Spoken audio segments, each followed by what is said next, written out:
Spoštovani Tone Partlič, dolgo se že nismo pogovarjali o knjigah. Pri Kulturnem centru bodo letos išle 4 knjige, oziroma sta 2 že išle. Stanko Bensa, Nikjer doma, in pa Tone Kuntnerjeve tisko Grabe mojih sanj. S katero bi začela? Ja, predlagam, da gremo s knjigo Miroslava Košute, iz neke vljudnosti. To pa tretja. Ker je, katera dva si rekel? Rekel sem Bensa, ne? Stanko Bensa, Nikjer doma, Tone Kuntner, Grabe mojih sanj, zdaj pa si me že izdal. Prihajata pa še Miroslav Košuta, Šakaleva in pa roman prvenec Nataše Štandeker, Druga barva lune.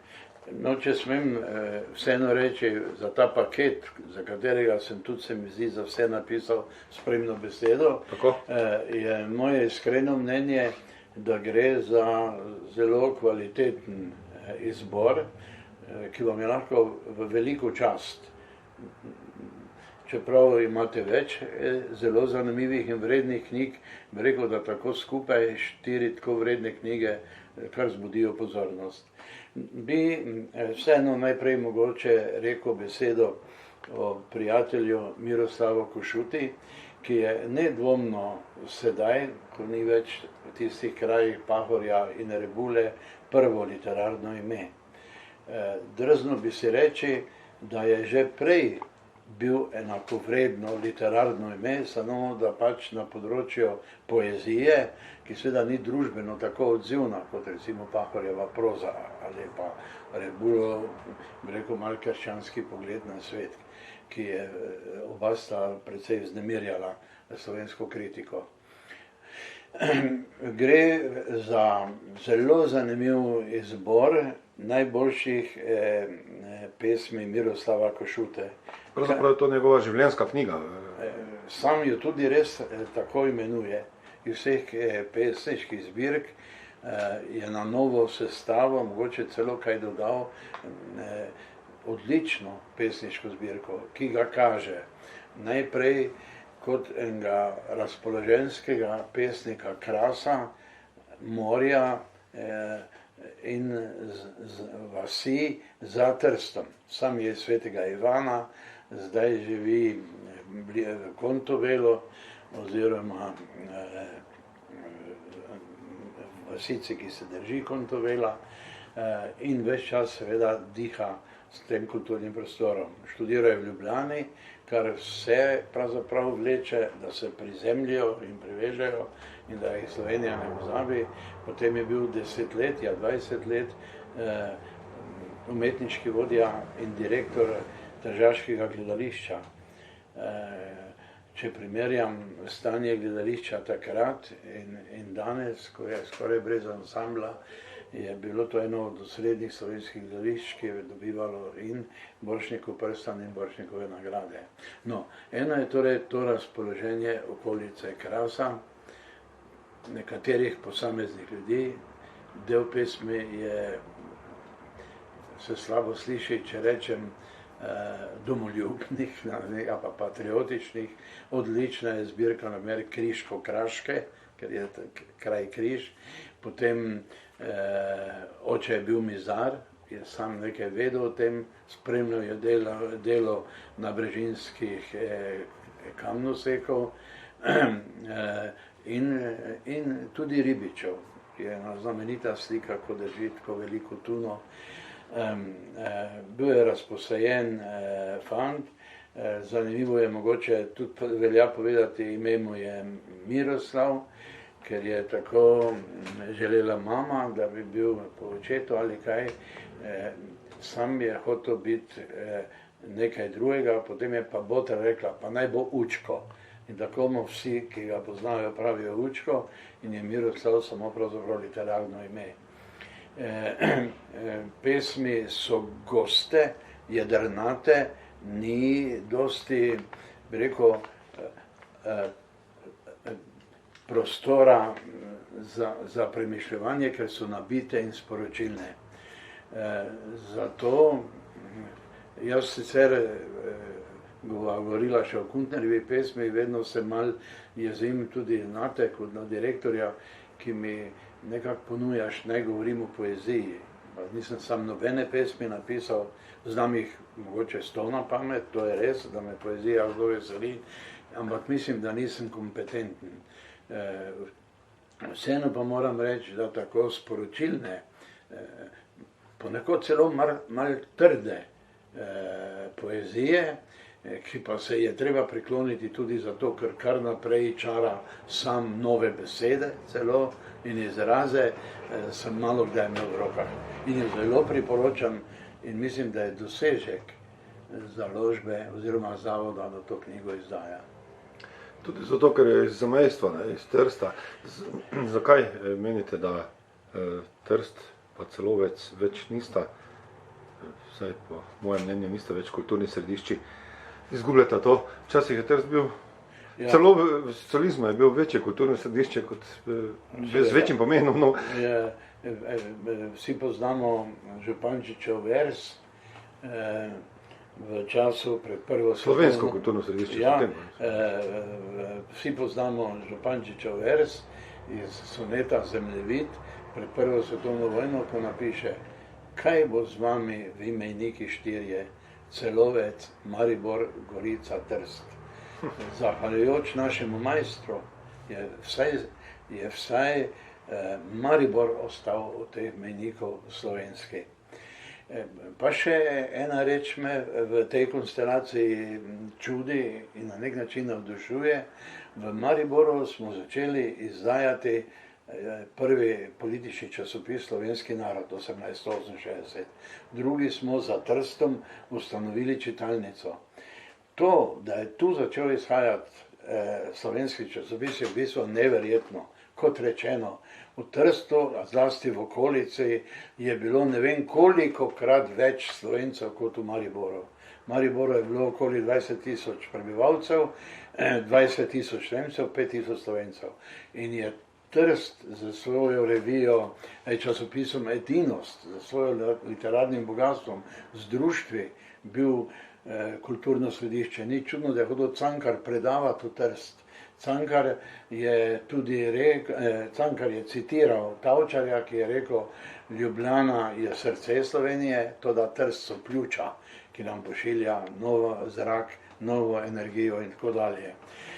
Drži, enako pa Celovec, kjer je izhajal Slovenski glasnik, Celovcu je šel prvi slovenski roman, Deseti brat, in tako dalje in tako dalje.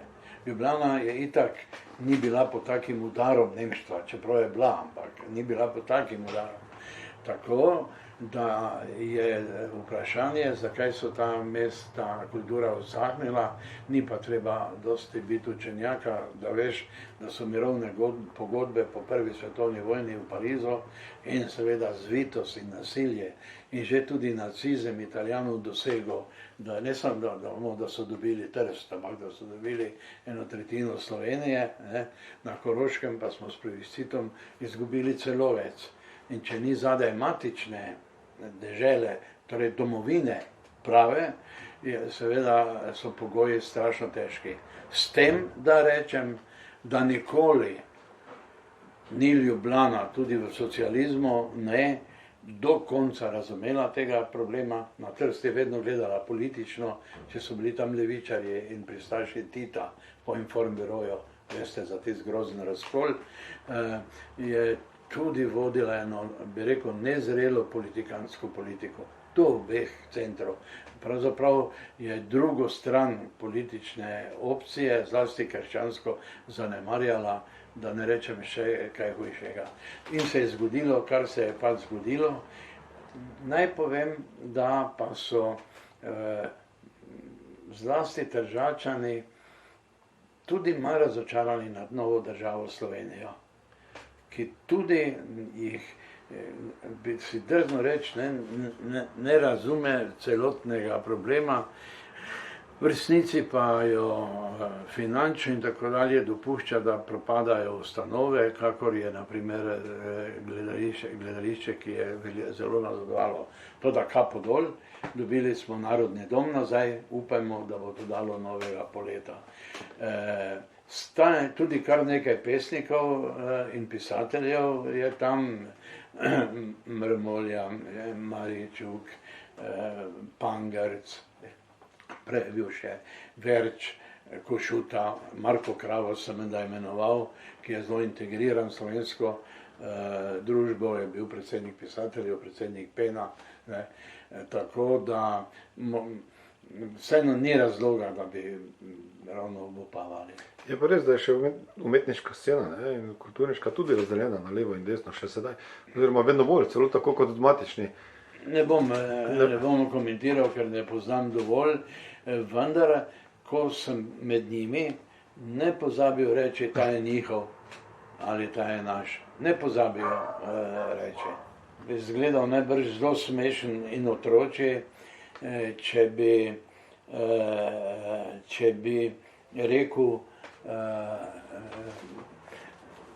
če zagovarjam politiko, bi na kraj pameti ne pade in tudi nam se pozna, da nimamo administracije in birokracije, kot jih imajo v 200-letnimi tradicijami, ki te stvari znajo delati.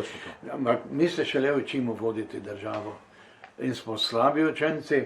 Nekateri pravijo, da je v besedi Slovenija notri beseda love, angleška. Jaz pa pravim, da je besedica slow, kar pomeni počasi. Pri nas je osnova za Slovenijo je angleška beseda slow, kar pomeni zelo počasi. Država, vi to v svojem zavodu dobro veste, jaz sem bil poslanec 3 mandate, če država mora kaj vzeti, pa predpisati nov zakon, naredi to čez noč. Če pa mora kaj dati, pa traja leta in leta, tako počasi. In se res tudi prepočasi razvijajo te reči. Slow in law, ja. Torej, Slovenci so zelo fascinirani z angleščino. Smo, lahko moram reči, celo bolj kot v zamejstvu. Jaz moram reči preveč. Preveč. Jasno je, nam se lahko zgodi, ne samo mi, ampak drugi mali narodi, da bomo zopet bilingvistični, da bomo uporabljali angleščino kot operativni, ekonomski, finančni, ne vem, digitalni jezik. Niti ne verjamem, da je to najhujše, saj so nazadnje Cankar in vsa naša literatura do leta 18, naša klasika je nastajala v takem položaju. Toda, to je edino, kar imamo, kar nam tudi z mejami vele sile ne morejo jemati ali dajati. To je edino, kar imamo, to je slovenski jezik. To je problematična izjava, če je to edino, kar imamo. Edino, kar zmeraj imamo. Edino, kar zmeraj imamo, je mene določa kot za Slovenca slovenski jezik. Ne meje, ne sosedje, ne kapital, ne denar, ki ni več slovenski, ampak je evropski. In to so pač procesi, ki grejo. Edino, kar imamo, imamo slovenski jezik kot svoje dediščino in svoje bogatstvo. Bom rekel, oprostite, eno anekdoto, ki se veže na Trst, ki je recimo mene zaznamovala kot recimo 13-14-letnega za celo življenje. Mene je učila v nižji gimnaziji, tedanji, kar je danes višja stopnja osnovne šole, Lučka Grmek, begunka iz Trsta. Z očetom je pribežala je zato, ker oče ni hotel v Trstu spregovoriti italijanske besede. Ker so bili zakoni, ker so bile ukinjene šole, je ostala tam mama in sestra, ona je pa z očetom pribežala do Maribora pred vojno. Tu zaključila učiteljišče, po vojni je pa nas učila. In bila je stroga in naučila me tako rekoč vse, kar vemo o slovenščini še danes. In v zadnjem razredu nižje gimnazije je dala tam enemu fantu nezadostno oceno, ker pač ni znal. In je tako malo zgubil živce, pa rekel, pa držite, profesor, pa kaj me mučite s to slovenščino, saj nikoli ne bom rabo, saj bom šel za avtomehanika. In ženska je prebledela, se je kar prijela za mizo, pa rekla, da kaj takega otroci ne slišim več. To je najhujši stavek, ki sem ga slišala po fašistih. Slovenec si pa pravi, da ne boš rabo slovenščine. Zaradi slovenščine se je naša družina razbila. Moj ata, ko je prišel Hitler, ni hotel govoriti nemško, je bil odpeljan v Dachau in je tam umrl. Lahko bi rekla, da je moj ata dal življenje za slovenski jezik. Takih je bilo zelo veliko. To je najhuje, kaj lahko rečeš, da se te slovenščina ne tiče. To je edino, kar si prenesel na svet. Ne. Se prav spomnim njenega čustvenega reagiranja, ker sem bil sam učitelj, sem se trudil, da bi nekaj tega erosa in etosa do jezika imel. Ne. Greva k naslednji zgodbi. Spet Primorec, Slavko Bensa, oziroma Stanko Bensa. Stanislav Bensa. Primorec, Prekmurec.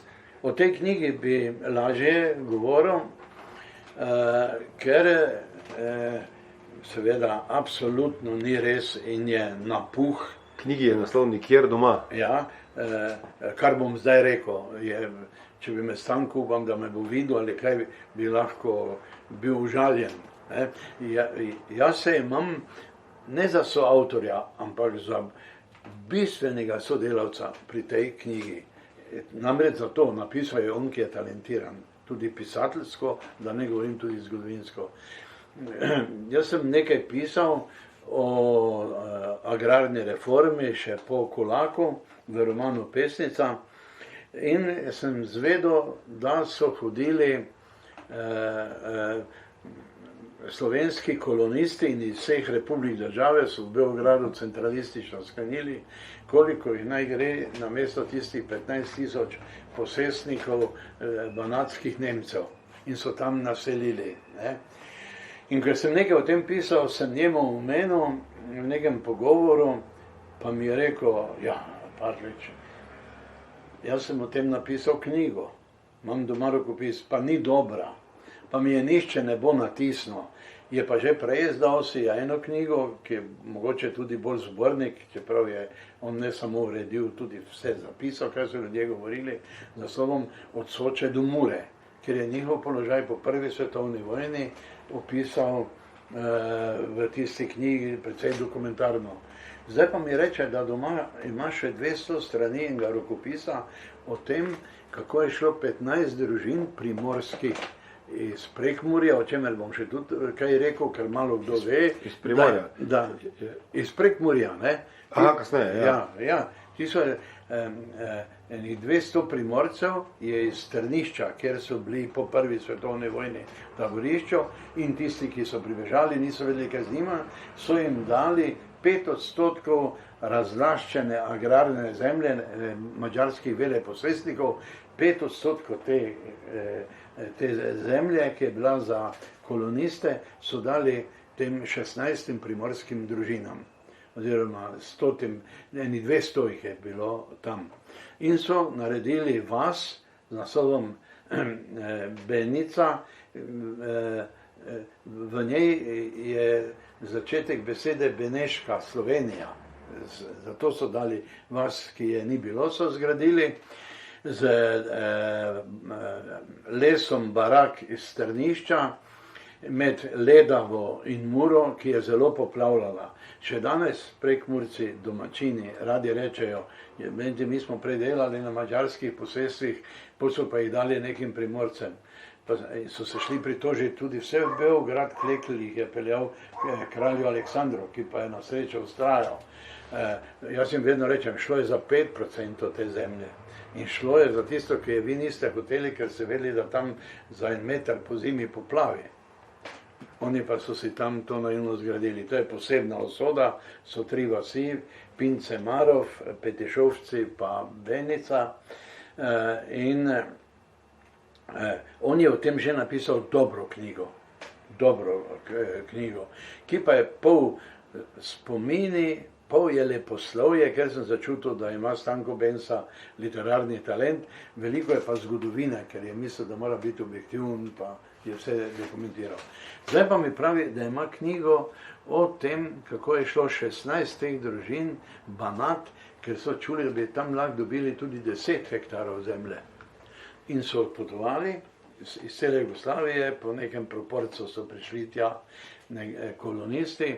Hitro se je izkazalo, da Črnogorci naprimer niso ločili, kaj je trava, kaj pa pšenica, ker nimajo pol tam takih, da z njimi ni bilo sreče. Pol so po vzoru Rusov naredili, Sovjetov naredili zadruge, kolhoze, pa je tudi propadlo in razen ene družine so se vsi vrnili čez 5 let, 6 let v Prekmurje ali kam drugam. In mi reče, da ima v tem knjigo, oziroma daj posodi mi, meni bi to prišlo prav. In sem bil presenečen. Knjiga je v polovici nek nostalgična proza, kak se ena gospa na tem vlaku v Vršac spominja svojega otroštva, prihoda v Prekmurje, groznih stvari v madžarskem nacističnem taborišču Šarvar, o katerem se zaradi dobrih odnosov ne govori, o Dachau. Ena komisija je rekla, da je to enako težka stvar kot Dachau. Komisija Rdečega križa iz Pariza je takrat napisala, da so razmere enake, samo da ni krematorija. Drugače pa je to isti grozen taborišče. Torej neki ženski gre vse to po glavi in njena družina. Potem, ko pride v Vršac, se odprejo vse usode in popisuje, kako je izgledalo Vršcu, ker so bili Slovenci najbolj pridni, najbolj ubogljivi in največ naredili. Naredili javno vinsko trgatev, naredili, ne boš verjel, naredili kurentovanje, proslave dneva žena, igrali igre, so pomenili za Vršac neko veliko spoštovanje. Jaz sem bil v Vršcu, ker so igrali moj ata socialistični kulak, ker sem bil Sterjevo nagrado, Sterje pa bil iz Vršca. In po premjeri, ko sem se tam nekimi kozarci, jaz sicer soka, drugi odličnega vina z tistih krajev, je prišla k meni ena ženska pa rekla, veste, jaz sem tudi Slovenka, sem iz Prekmurja in je to tak, mislim, da je teta Staneta Bense, ki je tam ostala in se poročila. Pomeni, ta knjiga je velik dokument, Stanko jo je napisal sam. Jaz sem malo interveniral in sem malo na njega ujezil. Sem rekel, pa ti spet mešaš dokumente, pravne arhive, kar vse naredi en del, ki je pisateljski del, zadaj pa naredi dodatek. In je več čas govoril, da ni sposoben, me je povabil nekam, sva bila skupaj en teden in sva skupaj šla od stavka do stavka.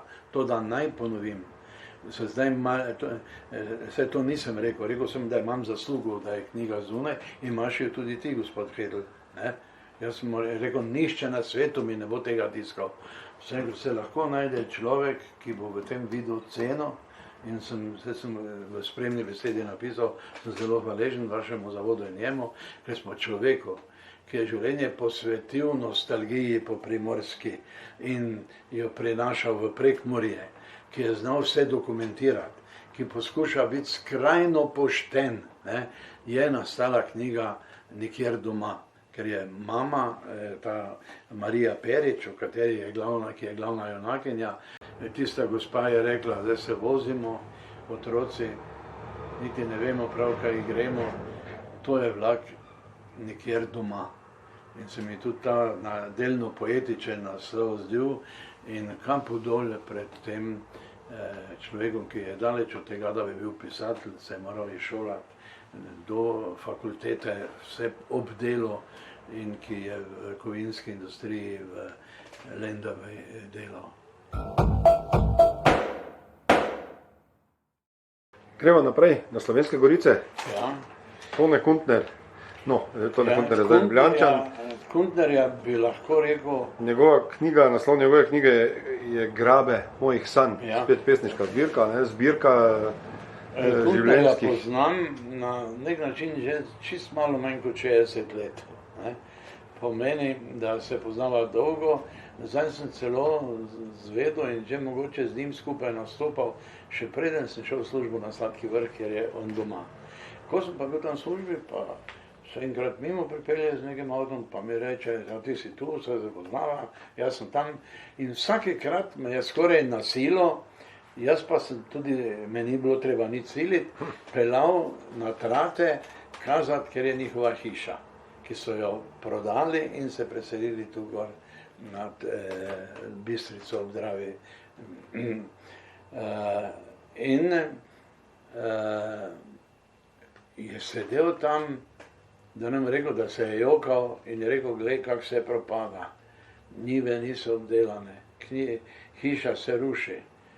In se je res zrušila in se spomnim, da takrat me ni vzel zraven, nisem niti vedel, on se z Lenarta pripeljal, da se je pripeljal k meni v Blok na Sladki Vrh in se je praktično res razjokal, ker je bila hiša, se je zrušila sama od sebe, je ni bilo več. Vse ima pesniško zbirko Moja hiša.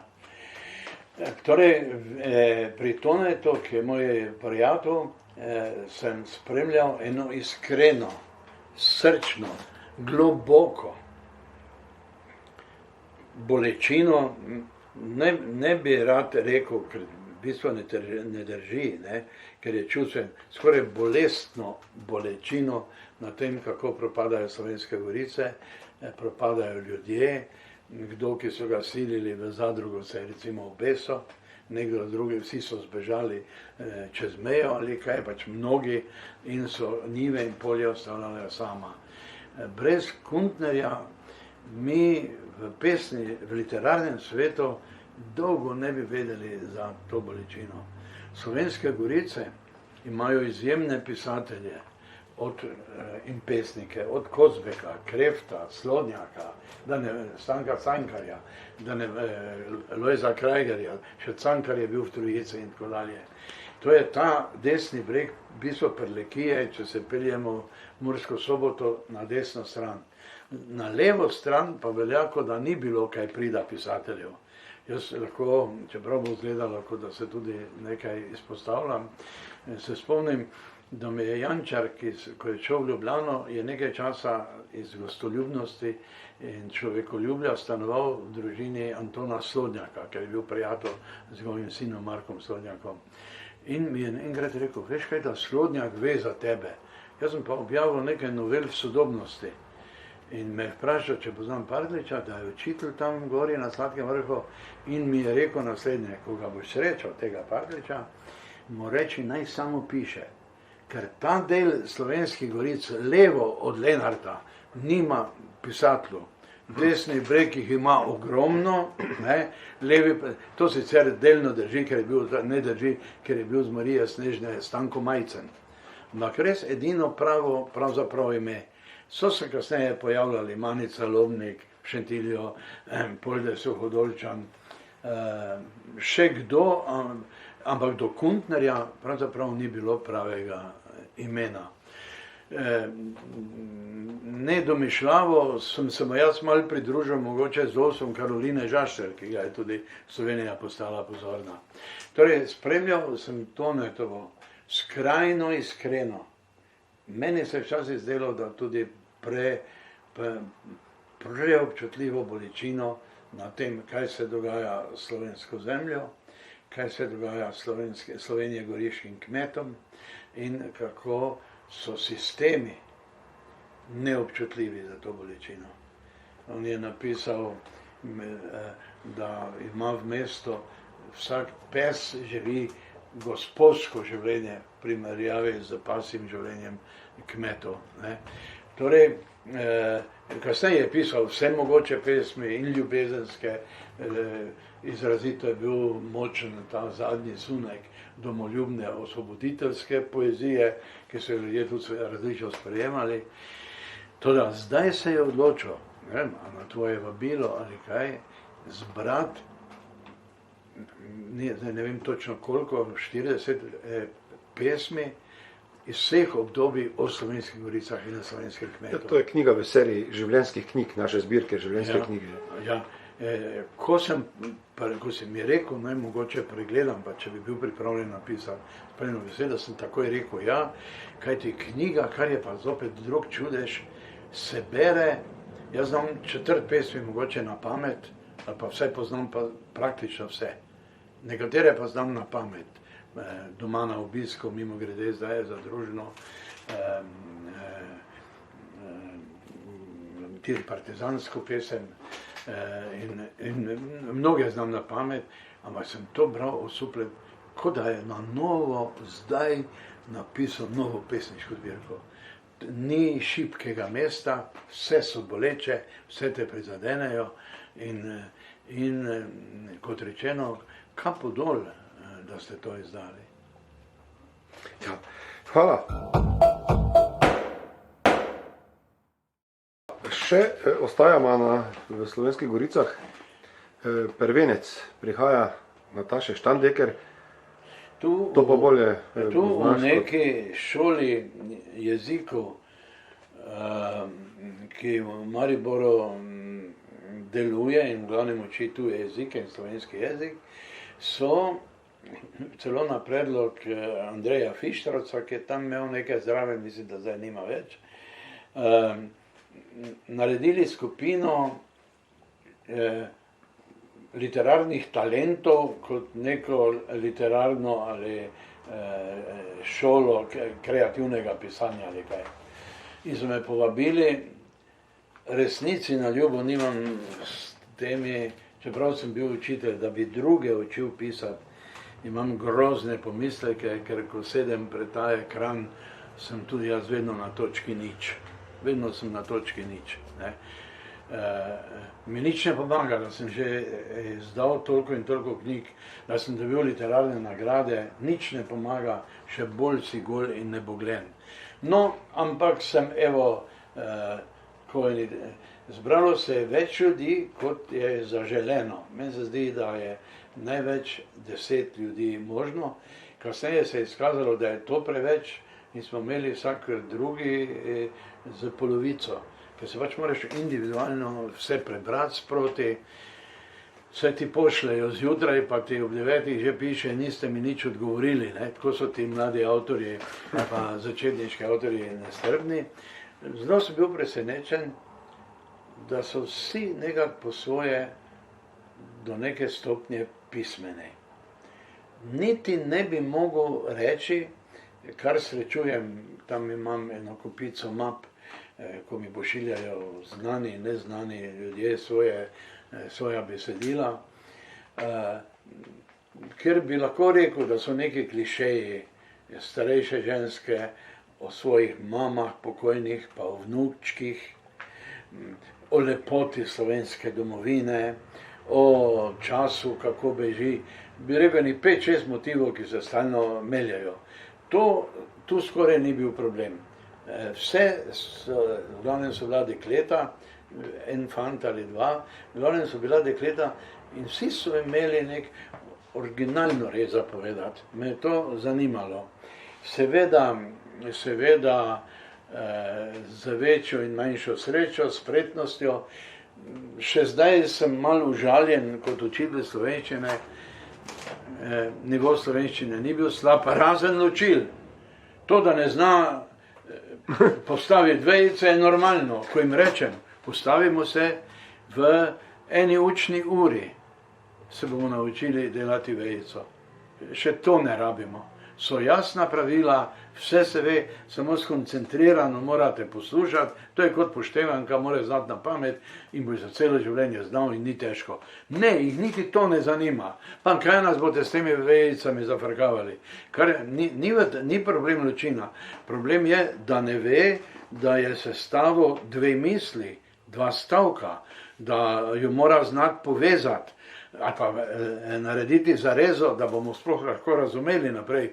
To je zanimivo, na tem sem še zdaj razočaran, tudi tiste, ki dobro pišejo, imajo težave z vejicami.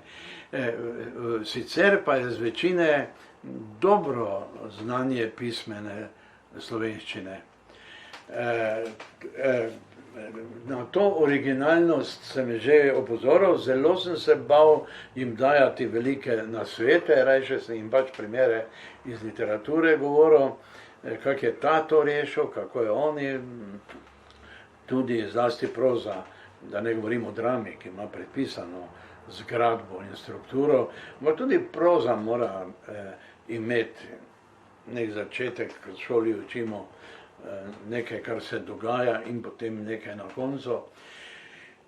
In kar hitro sem videl, da je ena izobražena ženska tam, potem čujem, da je magistra medicinskih gerontoloških znanosti. Niti ne vemo, kdaj ima 2 otroka, v Avstrijo hodi delat, predelala v Hrastovcu. Pa sem čutil, da je vmes doktorirala, ne da bi nam kaj povedala. Kako krajšo reč je napisala, vem pa enkrat reče, pa da je jaz napisala en roman v zadnjih mesecih, kar bi celo malo hiperprodukcije, mislim, tako je Garaška. Druga barva lune. Ja, Garaška, ja. Sem napisala in mi je dala prebrati en obsežen tekst, roman. Zelo sem navijal za prvi del romana, ki bo zdaj tudi izšel. In tudi tu se mi zdi še zmeraj prvi del najmočnejši, ker opisuje zelo spretno stanje, da ne rečem v Hrastovcu, oziroma pogled mlade, pametne, niti ne agresivne, ampak vseeno kritične medicinske sestre, ker vidi, da delajo vse po starem, ker je v modi še elektrošok, ker so razmere brez potrebe grozne, vsi eno brisačo, ne vsi, ali pa 10 eno brisačo, in ko dalje, in zahteva nema vsak, in ko dalje. Njen spopad in nek občutek za nehuman položaj teh v gradovih, kamor jih je naša država dala. Sicer je to znan svetovni pojav, imamo to, da se je to odprlo, imamo na tratah podružnico in tako dalje. To je prvi del romana, kjer se pa precej spretno tečeta 2 zgodbi, zgodba te medicinske sestre in zgodba neznane osebe, ki jo na vlaku pretepejo in je dolgo časa v nezavesti, ko v bolnici porihtajo, je samo izguba spomina, ne ve ne imena, ne jezika, v katerem bi govoril, nobenih podatkov, in ker ne vejo, kaj z njim, je naš zdravstveni sistem omogočil, da so ga dali v norišnico Hrastovec. To mlado dekle začuti, da preč tja ne sodi, da je nehumano in da potrebuje čisto druge prijeme medicinske, da bi se mu vrnil spomin, obenem pa iz nekih detajlov vidi, da je mogoče izobraženec. Ker imajo tam te dejavnosti, da porabijo čas, gre on v risarski krožek, pa nekaj nariše in ga konja ali kaj. In ona se začne malo zanj brigati, potem se zgodi neka velika nesreča, tudi z njo, ko eden pacient bi jo zadavil, ne da bi se zavedel, kaj dela, ne more spustiti vratu, pa jo ta reši. In v drugem delu se razvija ljubezenska zgodba, ko najprej odkrijemo, da je Turk in da je iz Istanbula. In ga pošljajo nazaj. Ne njemu, ne njej pa ne da miru ta človeška naveza, ki še je daleč od tega, da bi bila erotična. In ona gre iskat v Istanbul, že prej enkrat, čisto na slučajni ekskurziji, najde v eni privatni galeriji enako glavo konja, kot jo je ta v Hrastovcu risal. On še je v Hrastovcu. Ona pa tam vidi isto modro barvo modrega konja, ko je tam. In iz tega potem splete, po mojem občutku, malo romantično, ljubezensko happy end. In sem ji učital in malce zavosti, in malo preveč romantike in tako dalje, zlasti glede na prvi stvarni in kritični del. Ampak čez 2 dni mi je prinesla spet 100 strani na novo napisanih. Pa sem še kaj rekel, ampak je to vedno sproti dopolnjevala. Potem mi je rekla, da ne bo več mi prinašala zdaj, ampak ko je bil roman gotov, mi ga je še enkrat prinesla.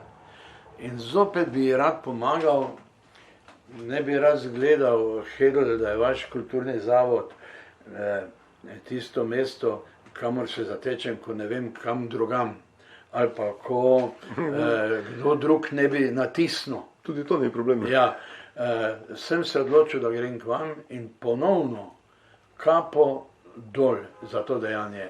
Če strnem, Mislim, da je naloga ustanove, ki izdaja knjige, pa seveda, da izdaja najprej kvalitetne slovenske knjige, je prva naloga. Druga naloga pa je imeti malo posluha za okolje, kjer si doma. Tem ljudem, zlasti mladim začetnikom, v kapitalističnem času, ko je knjiga vredna samo, če se dobro prodaja, v tem primeru preprosto je to izjemna dragocenost. In se veselim njene knjige, se veselim in sem prepričan, da bo imela številne bralce, da ne bom rekel bralke. Tone Parnič, najlepša hvala za tole izjemno predstavitev vseh 4 novih knjig pri Kulturnem centru Maribor. Hvala še enkrat. Dobro, z veseljem.